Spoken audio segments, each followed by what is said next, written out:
Chuck will be 77 in February. Our 25-year anniversary will be April Fool's Day, of all days. Our entire relationship happened because of a dog. Glory was her name.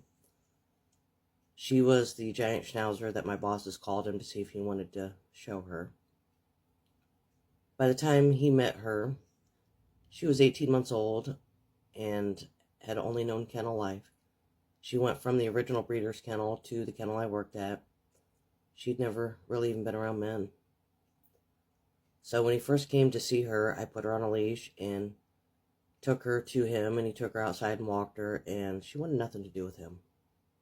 She had no idea who this person was. She just kept trying to get to me. I was her primary caretaker. That first week, he came about 3 times, and the same thing happened. You know, he took her out to walk her, and she just didn't want to deal with him. So he knew he had to get her out of that kennel, and I agreed. She needed to be in a home. She deserved that.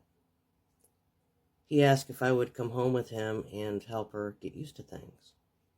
I went inside, talked to my boss, and she assured me he's not some serial killer or anything like that. She'd known him 20 plus years. So I followed him home. Glory had never seen carpeting. She'd never had a fenced-in yard to run in. She'd never had a couch, nothing like that. So it was all really new and overwhelming for her. I was there for about 3 hours, and she was laying on the floor in the living room. We sat down on the floor next to her and were petting her. She eventually reached up and started licking his hand, and I knew she was good. So I left. He walked me to my car. I went on my way. A few days later, he came back by the kennel and gave me an update on how she was doing. And he asked me if he could take me to dinner to thank me for what I'd done. Sure. We went to dinner and we talked for hours.